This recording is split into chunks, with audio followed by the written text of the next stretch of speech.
All right, we're going to get started. So if you're standing and would like to take a seat, feel free to. Welcome. Some of you are doing double the Kylie, which I approve of massively. But if you haven't met her before, this is Kylie. Kylie's from Melbourne. She's wonderful. We've worked together before. Kylie has the most amazing bullet journal of anyone I've ever seen. So if you happen to be a bullet journaler, feel free to go off and be like, Kylie, let me see. Anyway, Kylie's the head of the Christian Coaching Institute. She has a couple of books for sale on the bookstall at the back. Sorry, Bernie, these aren't up with you guys, but you can access them online. Idea, Coaching Pathway, and I'm going to pass the top one to you, Kylie. Milk to Meat. So if you would like to go home with a book, your last chance will be just after we finish up here, and then we're going to close down the bookstore. I'd encourage you to jump up and grab some of those. Kylie, I'm going to pray for you, and then we're going to start. Lord Jesus, thank you so much for the day that we've had so far. Thank you for the time and space that we have to learn about you, to learn how to serve people better, to learn how to coach people better. Thank you for the safety that we are able to gather in and to worship you in. Lord, it's something that we so easily take for granted, and so we acknowledge that that's just not the case for a lot of people. I pray as Kylie speaks to us today that you would open our hearts and minds, that we would hear exactly what you want us to hear, and that we would take home exactly what you want us to take home. Amen. Thank you, Gabby. It's great to be here. What I'm going to encourage of those of you who are more towards the back, can you make your way a little bit closer? It'll save you because this is an interactive workshop. Sorry, that is how I work. So jump towards the front so you can enjoy each other's company as well. Special welcome to Bernie. Welcome. I think we missed the start of our last session before, but you'll be able to catch up on that in the video later on. But welcome to you guys, and I'll walk you through any of the activities and things as well as we go through. And the workbook that we're using, Gabby, if you could jump everyone a workbook as well. Bernie, you'll be able to get your workbook on email just after this session, so you'll be able to walk that through as well. But let me just say, to start off with, is that part of the heartbeat of Christian Coaching Institute is to sneeze the Christian coaching virus across Australia. Some of you who were in my earlier session would have heard that before. Some of you, that's brand new information. You're thinking, what on earth does that mean? Part of our heartbeat is that we want to be able to kind of have people learn about coaching and then teach somebody else who teaches somebody else who teaches somebody else, in that sense around Christian coaching. So the resources that we give you, the workbook that we give you, the things that we talk about today, we want you to use and multiply in your context. So we want you to actually invest them and use them in the context that you're in. All we ask is that you just don't pretend that it's your stuff. So give credit where credit is due and multiply and use it. Let me tell you a little bit about my family. So I've got another photo here. For those of you who were at my previous session, you would have seen that I put up a photo of Disneyland. This one is a photo of Legoland. After 2 years ago, we headed to the US as a part of my 40th birthday present, and my present was to go to Disneyland, and then my family said we want to go to Legoland. I'm like, okay. So we went to Legoland. We spent 3 days at Disneyland, 1 day traveling, and then 2 days at Legoland. As you can tell, my family love theme parks. Actually, just me and the kids love theme parks. Adam kind of goes along for us and encourages us along the way. But this particular photo, for those of you who love roller coasters, when you get to a point and the flash comes at the ride and it takes the photo of you and your family or whoever you're with at the time, and that it captures you at that moment. Well, as a family, we went on this particular ride about 10 times, and we got really good at knowing when that flash was going to happen. And so we did all of those photos, the ones that you see on Instagram or Pinterest, the ones that people on their phone, people reading a book, people sleeping, all of those we have as family photos as part of our kind of, I don't know, we're just nuts sometimes. But part of it is, as I think around roller coasters, now I love roller coasters. Even just 3 weeks ago, I was at Movie World with my daughter. I've got a 14-year-old girl and a 17-year-old boy. And so we were on the Gold Coast just a couple of weeks ago with a school activity they were up there for. And so we're at Movie World. Now, the other mums that went up there decided that they were going to have coffee and sit on the beach. It was like 28 degrees. I can understand that. I'm like, no way. I am going to Movie World and I am going hardcore. So every roller coaster, every ride, multiple times I'm on. So I love that sort of thing. But roller coasters actually remind me a whole lot about life. That you jump in, you buckle up, and you think, this is going to be amazing. And then you realise that suddenly there's a loop that you're about to go on. And everything gets turned upside down and inside out, and you can't figure out, am I upside down or in or out? Where am I? And so life can feel a little bit like a roller coaster sometimes. That sometimes it's fantastic and going great and well and you're loving life, and other times you're actually holding on for dear life and you're thinking, please don't let me fall out of this roller coaster. Don't let me fall over the edge. You get to right to the edge of what you cannot cope with anymore, and you're thinking, I think I'm gone. Leadership and life can be a whole lot about that.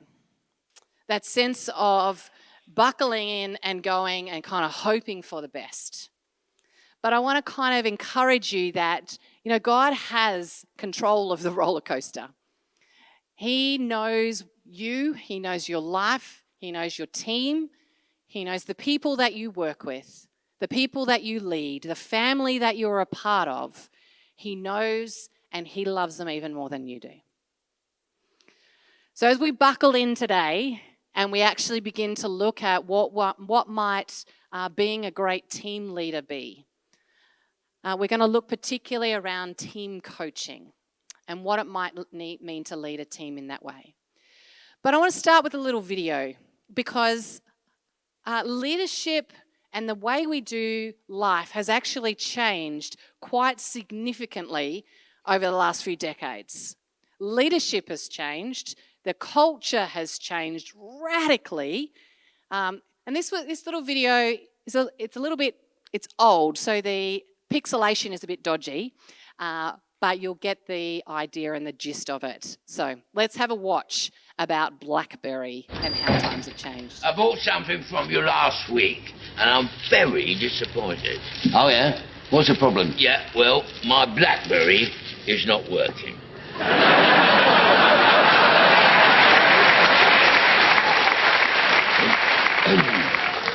What's the matter? Run out of juice? No, it's completely frozen. Oh, yeah, I can see that. I'll tell you what. Let's try it on orange. That's got a few black spots, you see. Oh, dear, yeah. Sorry about that. Yeah. Was there anything I do to get my BlackBerry working? Well, it could be an application issue. But where do you store that BlackBerry? Well, it's on my desktop. Well, you could try using a mouse to drag the BlackBerry to the trash. Then after you've done that, you might want to launch the BlackBerry from the desktop. Well, I've already tried that a few times. I mean, all it did was mess up Windows. Well, it might be worth waiting a couple of weeks. They got the latest BlackBerries coming in then. Well, could you give me a date? Certainly. Let me put that date in my diary. Anything else I can help you with? Yes. I've also got a problem, to be honest, with my Apple. Oh, dear. That is an old Apple, isn't it? Yeah. When did you buy that? Last week. Last week? Oh, they brought out 2 new Apples since then. What's the problem with it? Well, I tried to put my dongle in it, and it won't fit. Oh, yeah.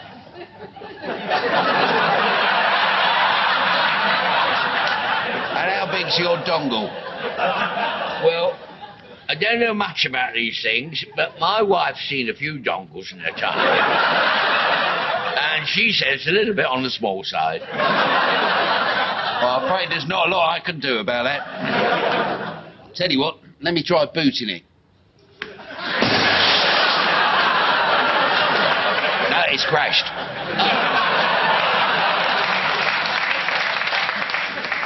Anything else I can help you with? Well, funnily enough, yes, my grandson's birthday soon, you yeah. see. Now, he's already got an apple and a blackberry.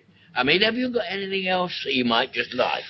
Well, we're doing a special offer on these. I mean, I can't make head or tail of them, but the kids seem to like them. Okay. Eggs box. 360.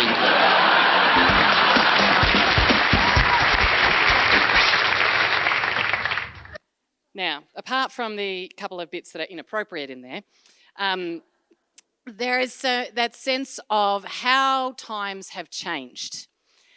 And that's how we do leadership and how we do team is radically different now in the culture and the context that we're in than how we did team, even just a couple of decades ago.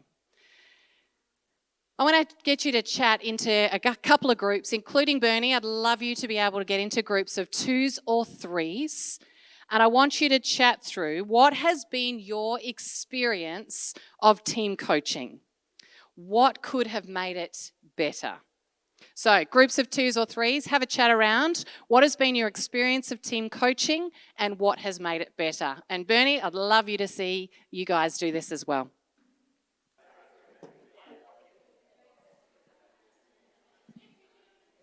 Okay. So I'd like to get a little bit of feedback from the group. So what things could have made it better? So let's see what we've got. What's some things that could have made that experience better? Yeah.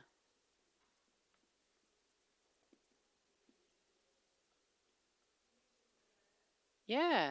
Permission to learn.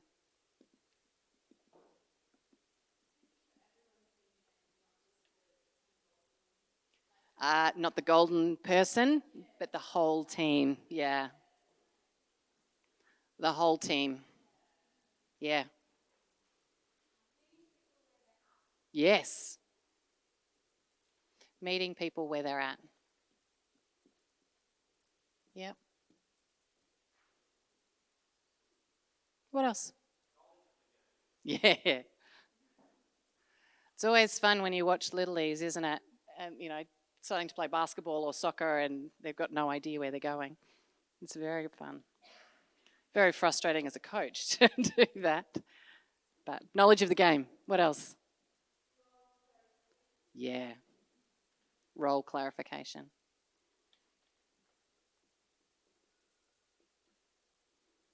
What else?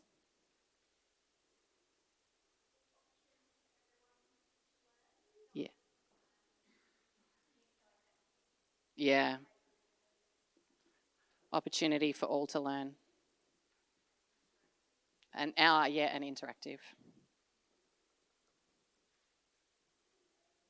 Encouragement.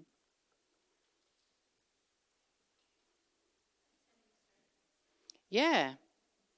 Understanding the strengths within the team as a whole, but also the individuals that are in there.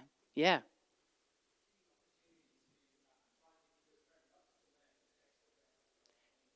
And have a go. Yeah. Have a go at new things. Yeah. Yeah. Good body language. Yeah. Okay, now go back into your groups again, because we're going to talk around coaching in particular in this, but talking around the difference between, what's the difference between team building, team coaching, and team training. So there's these kind of team things that are always thrown out there, but what is the difference between these three kind of disciplines? So team building, team training, team coaching. So jump back into your groups. Bernie, I'd love you to jump back into your groups as well and have conversation around those three areas.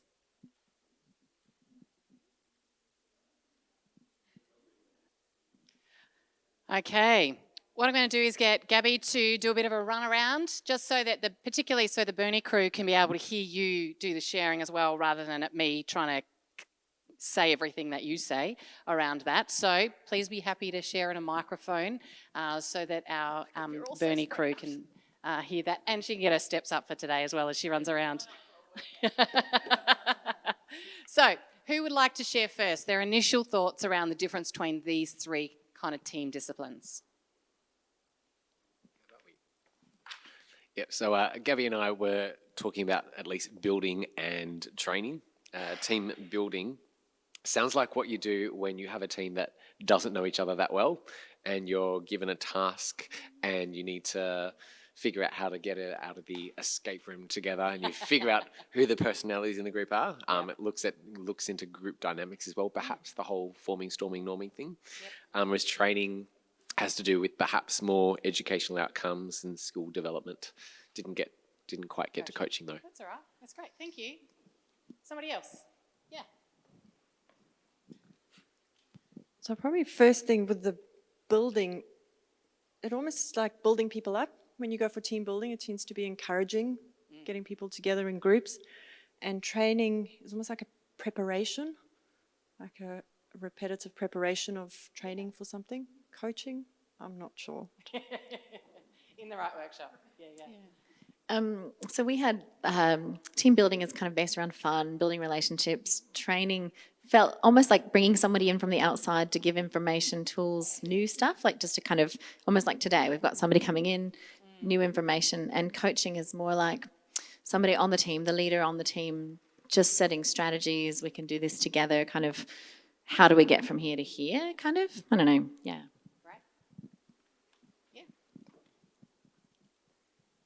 I thought that team building was about that connection and relationships and kind of gluing together. That training tended to be more practicing and committing to learning new skills or knowledge, or putting them in practice and getting better at them. So more a skills development thing. And then coaching, I tend to think of empowering and encouraging and that kind of sense of growth, but particularly looking at areas of weakness or that they need to grow in and coming alongside and not expecting them to be great the first time, but working through the process. Great. Anyone else? Yeah, great. So we thought about team building with relationships as well, building trust and things like that, rapport, and how to work well together, and team training to do more specific upskilling type of idea, development, quite targeted, whereas we thought of team coaching to be more general and perhaps a little bit of a combination of the two, of how to work well together and broadly upskilling how it would work well as a team. Yeah, and growth in many aspects in a way. Yeah, excellent. What we're going to unpack is this idea of what coaching is and how you can actually use that in the team environment. That's where we're going to kind of look at today. But we actually need to understand, well, what on earth is coaching? So, Gabby, I'm going to get you what you will need to actually get out of your seats for this one, because I have, for the crew here, we need just 3 groups. So I need you to get into 3 groups. Yeah. So we need to find someone that's close to you with I've got the definition of Christian coaching here. For those of you who are in Burnie, you're about to see a PowerPoint that's a all jumbled up definition. And so your role is to kind of unpack that definition with what's on the screen. But for those of you who are here, I've got some work cards for you. You need to unpack what is the definition of Christian coaching. Do it on the floor around you and see what definition you can come up with.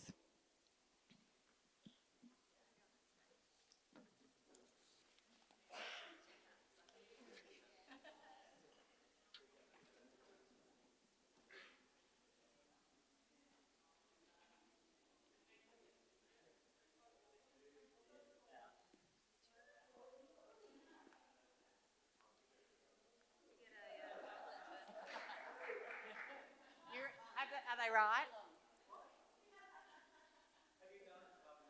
right? They did do it a bit ago. Okay.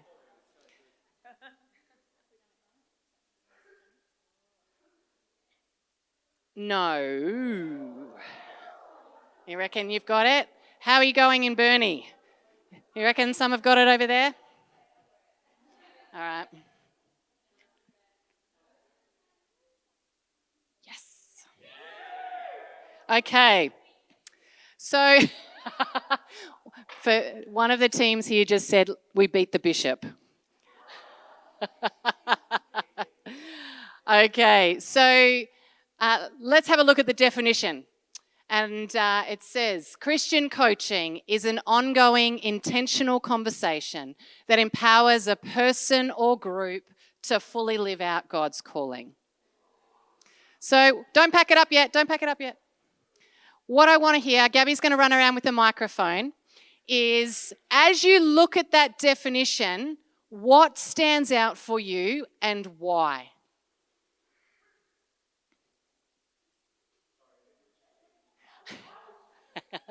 So as you look at that definition, what stands out for you and why? Ongoing conversation, just the continuing nature of what it is to be coached. Who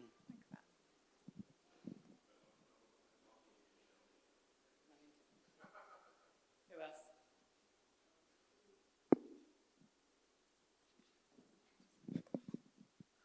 It's an intentional conversation, so it doesn't just happen.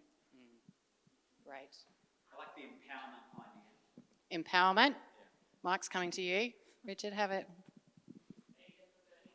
Oh, I like the empowerment idea that it gives something to someone that gives them power to change or do something. Yeah. I like that it helps people to fully live out God's calling. Yeah. That was yours as well. Fully live out God's calling. Yeah. This is stressful. I was going to say the idea of it not just being a person but a group as well. I think that becomes particularly key as we look at coaching and doing that within our teams. How could this work with the people that we are in? Not just that one-on-one space, but actually this can work when we are in a team meeting together or team time together. Coaching actually works in that space as well. Okay, if I can get the people here, if you can mix those up, don't make it easy for the next group that's going to get this, but don't steal any words. But mix it up for me.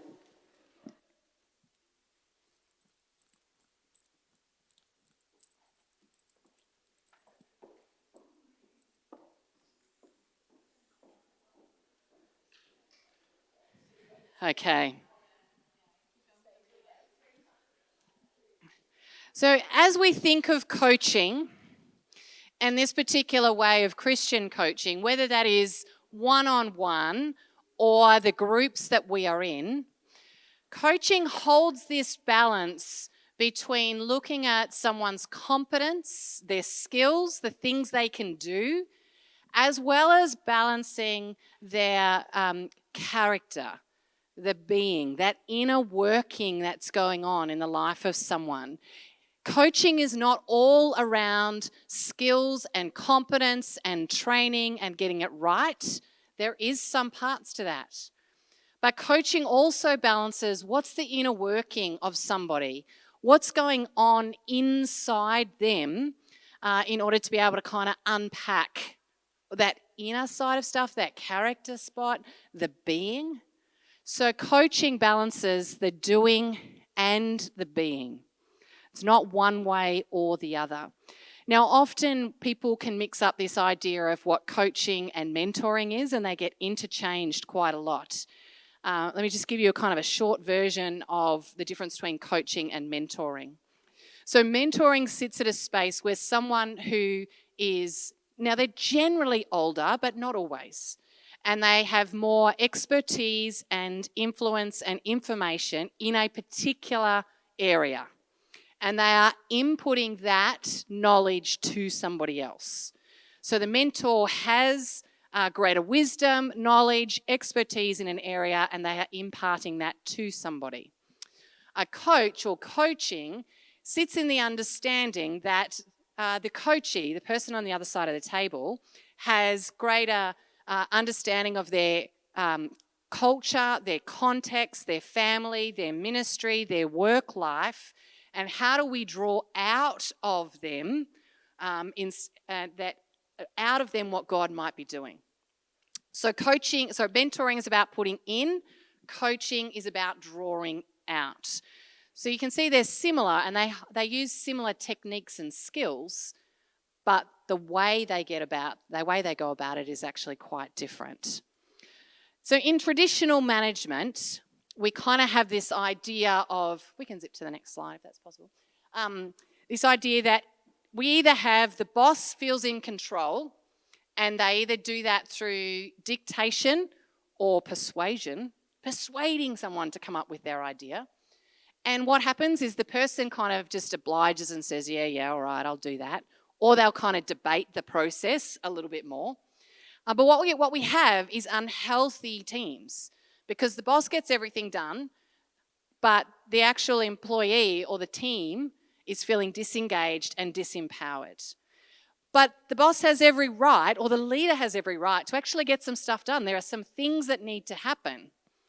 But I'm sure, many of us have been in environments where it's the leader's way or no way, or the boss's way or no other way. Some of you are nodding, you're like, yeah. Hopefully that's not your boss currently.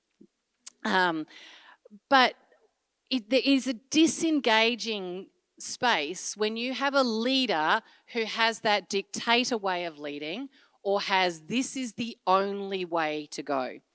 Now, there are some times in leadership where you have to make a call as a leader. You go, actually, we do need to do it this way. And this is the only way that it needs to be done. For example, the safe church things, right? You have to do that. There's no other way to be able to do it. You just have to get that stuff done. There's a process, a policy for the safety of our young people that needs to happen, and it needs to happen a particular way. There's not a lot of coaching that we can do in that, because things need to happen.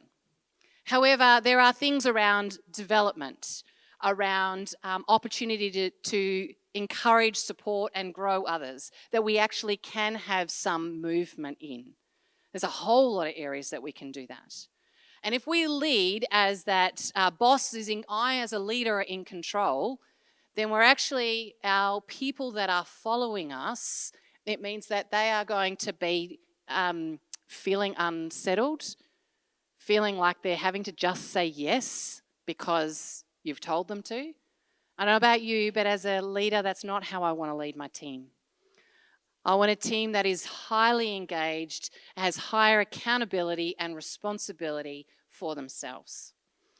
So part of the process of coaching actually allows us to be able to stretch people to increase their accountability, increase their responsibility, and that they actually get stuff done. Who doesn't want that? You walk out of a team time with someone. I used to walk out of a time with my team, and my list would be longer than theirs. And I'm like, hang on, I'm the leader here. How come my list is longer than yours? This is supposed to be about you, not about me, but my list is longer.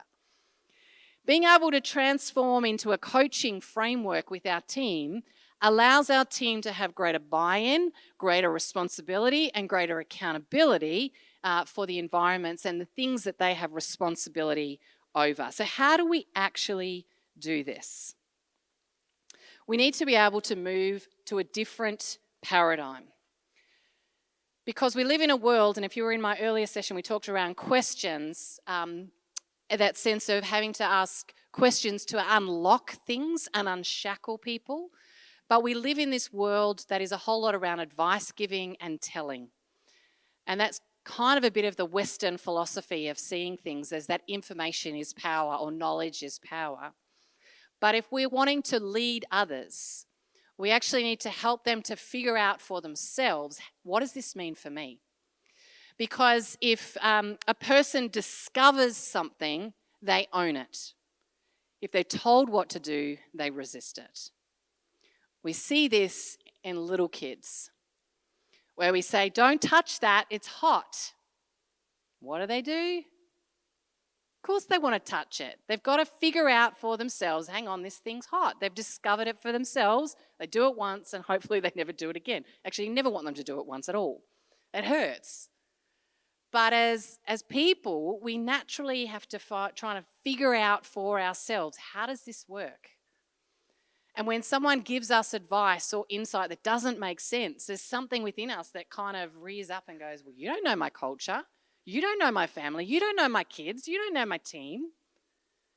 But what if we could change our conversations with our team so that they could actually have greater buy-in, responsibility, and accountability? So I want to unpack a very short and simple model. Now, this model of coaching is not going to work in every single situation and environment that you're in, because you can't use coaching when there's an emergency. If you suddenly have the sirens go off here and I ask the question, okay, well, how do you feel about that? Or what's going on for you as you hear the siren go off? It's inappropriate, right? But there are times where coaching can be significant and transformational. And that is when we're in our team spaces, both as individuals and as groups. So let me talk through a very short conversational model of coaching with you. And it's as simple as putting on the coaching cap.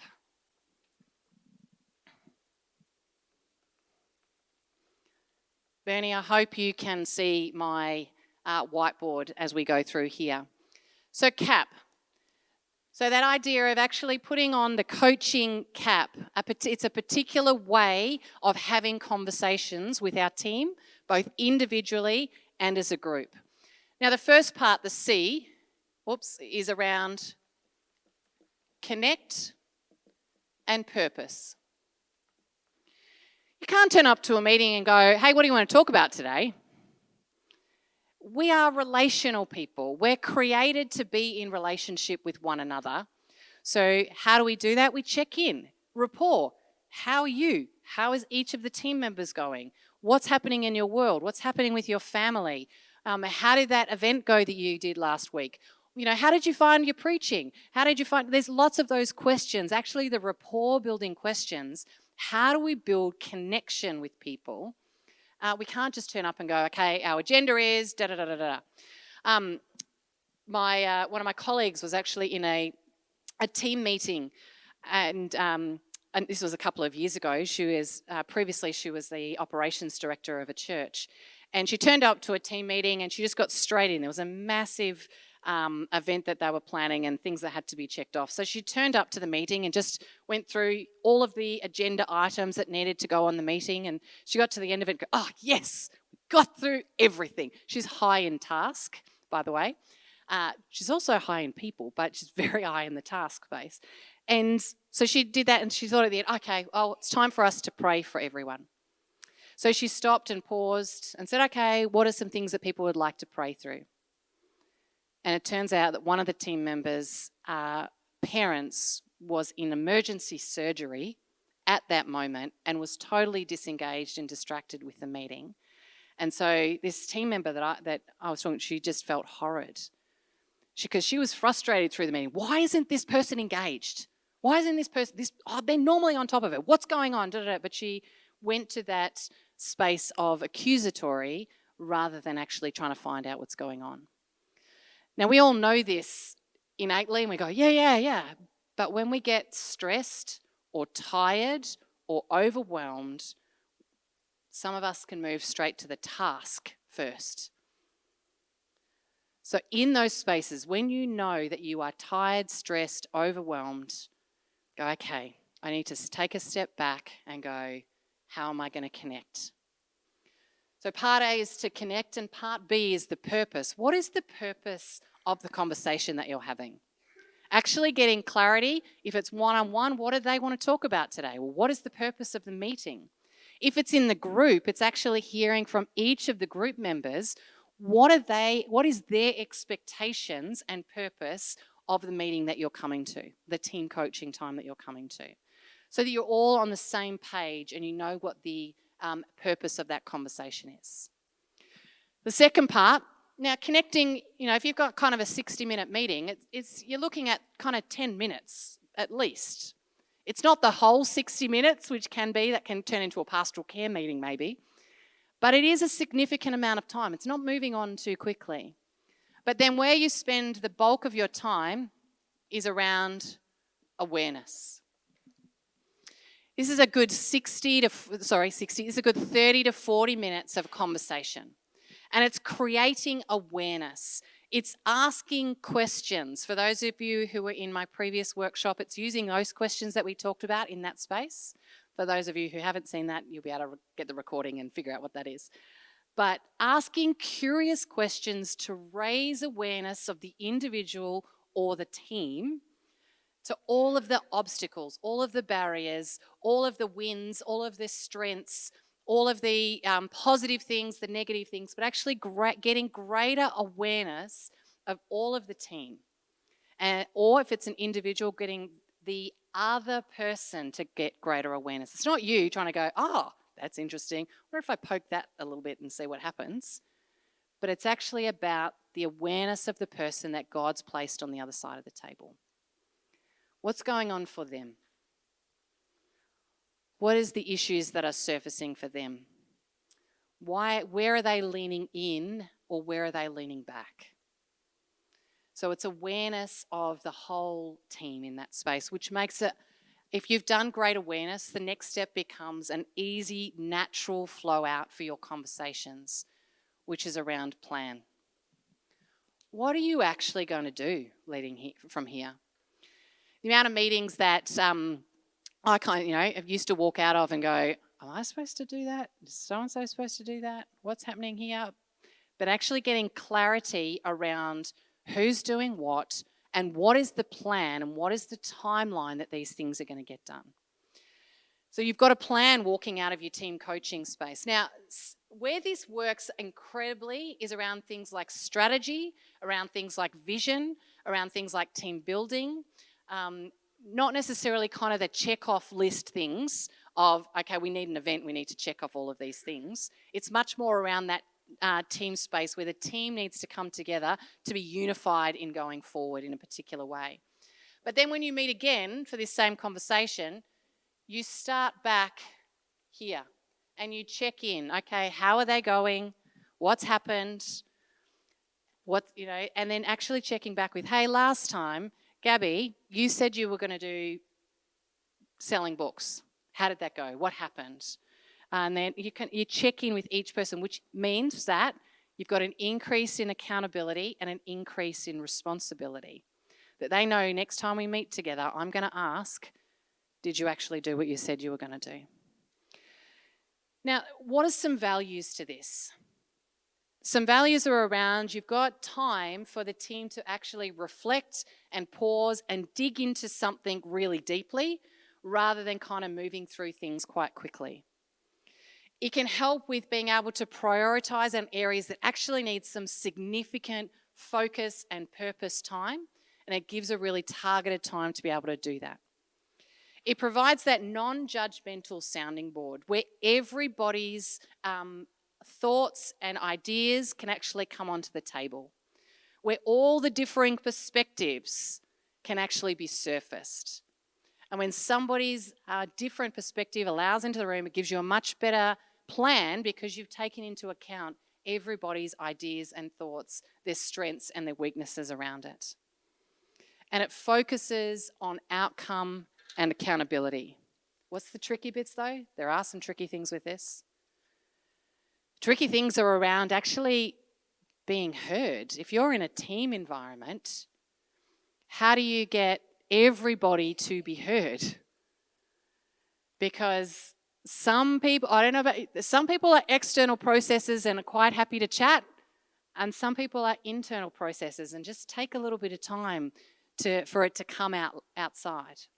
So how do you balance both of those people types in that team space? Being able to be aware of who they are, understanding how each of your team members is created so you can actually use their strengths. So understanding, are they external processors or internal processors? Are they introverts or extroverts? Are they thinkers or feelers? And how does that work in your team environment? So being able to understand who has God placed in your team And how do you best support, unlock, and unshackle them to bring their best contribution to the kingdom? There's also a sense of how do we help people feel valued in that space? Not everyone is going to feel like their voice has been heard, or the answer is, or the plan is the way that they anticipated. But how do you help them to feel valued and appreciated in that space? Being able to help people to feel comfortable and safe. Because if you want to have those robust conversations, the honest conversations, you've got to have a safe team. And you as the leader, your role is to actually create the spaces of vulnerability. Lead first. Lead first in those open conversations, in those authentic conversations. So what I'd like you to do now is just give you a couple of minutes. Towards the end of your workbooks, there's a piece of paper that kind of has some questions on there for reflection around what insights did you have, what questions are still standing out for you. So just take a couple of minutes to have a think about those, and then I'll get you to share back any thoughts or insights with the group.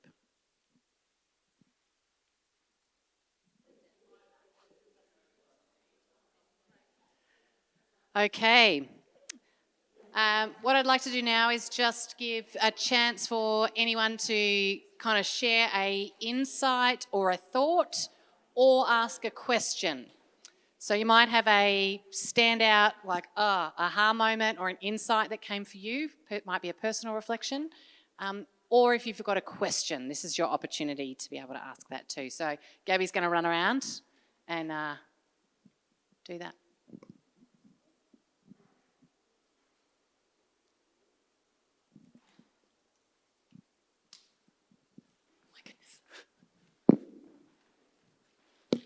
My exercise for the day. Incidental exercise. I'm a physio, so I like incidental exercise. It's good. We were talking a bit about what support do you need as a question and different ways that can be helpful or unhelpful. So sometimes if you just ask the question, people might not know what they need. So we talked about either offering what could be helpful for them. But we took it a step further in that sometimes when you offer something, people assume that's what they need and they'll just go along with it. Whereas you could offer maybe some different ways of supporting. So one, they're actually thinking about what do I need and taking some ownership, but also not just jumping on the bandwagon because the leader or coach has suggested something. And also just the importance, like that shows care as well. It's not just I'm equipping you sort of impartially, but I care enough about you that I want to support you. So, yeah. That's fantastic insight. Yeah. Great. Thank you. Somebody else.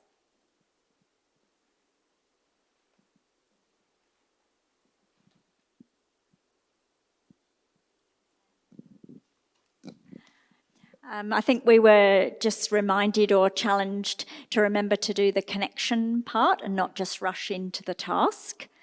And also that, you know, when you're stressed and tired, the default often is just got to get through the agenda rather than checking in with everybody. Yeah. I know that's certainly mine. I'm a J in the Myers-Briggs side of things. I'm also a 3 on Enneagram, which is the maximizer and achiever. So particularly when I get stressed and overwhelmed, I default to task. And it's not helpful. I know, so that's my personal experience in that spot, yeah.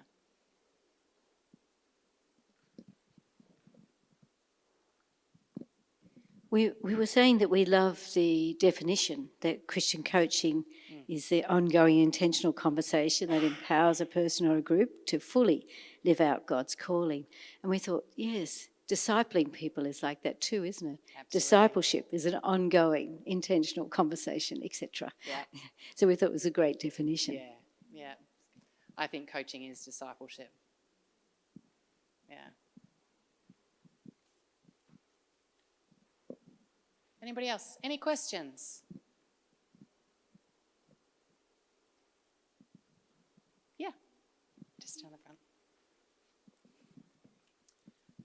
You've spoken about often a business context or a church context where a meeting can be very task focused when you're in a rush to get through the agenda. How about if the culture has been the opposite way and been kind of, how sometimes it's cozy the in other way? relationship, yeah. How do you go about balancing that out? Yeah. And it's a great question in the cozy space. Baking spot. And it does take a little bit to be able to do that reframe of we've actually got something we're going to achieve here. Because often you'll sit here, and then in that situation you miss this spot.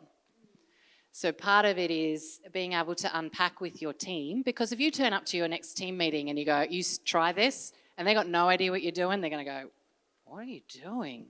Well, this is not how normally things happen. So I would even encourage to actually talk them through this and say, you know what, for the next 6 months, we're going to experiment with this and see what it works. So that when you get to the plan and the action spot, they're expecting it. And then when you go back to the connection, they're expecting it. So actually part of it is increasing the expectation of the team that things have changed, but let's experiment together and see what is working and how this could work best for our team. The biggest part, I think, is the challenge when you turn up and they're like, where were you on the weekend? You're a totally different leader now. What happened to you? So great question. I think that giving them all of that information of I'm actually going to change the way I lead is key. Great. This is kind of a question as a coach. I know you said you've got great advice, and I believe it. And sometimes I think I've got great advice too. How do you actually go through that process of laying aside your agenda when people are not, like when you get like, this is going into uncharted. I can see this coming. Yeah, yeah. So how do you just... how do you direct without directing and accept and and that's actually a question for like what's happening inside your head and heart in that moment. It's really hard. It is really hard. I think part of so there's this idea of listening is we listen with our ears, but a whole heap of listening is actually shutting off the internal chatter that's in our head. That's some of the hardest discipline to actually how do we shut down what I think or what story that reminds me of or what hurt that triggers? There's 2 parts that I want to share with that. So one is that I often picture in my mind like a little filing cabinet and go, okay, God, that's interesting that's popped up right now. I'm just going to pop that in the filing cabinet and close it because I want to be present with what's here. If for any reason...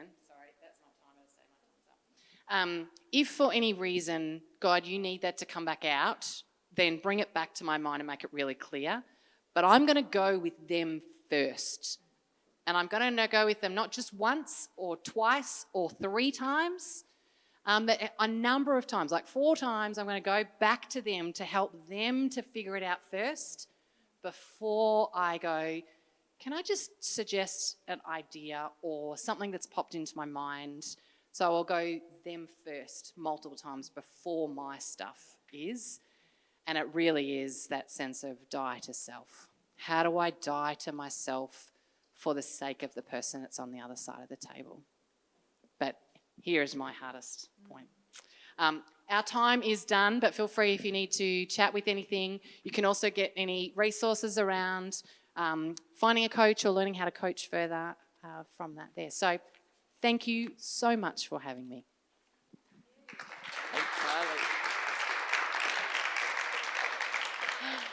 All right, thank you, Kylie. We are going to stay here. Please don't go anywhere while the rest of the workshops filter in. So feel free to use this time to make some notes, turn to the person next to you, have a chat. And once everybody else has joined us, we're going to have our final wrap-up session.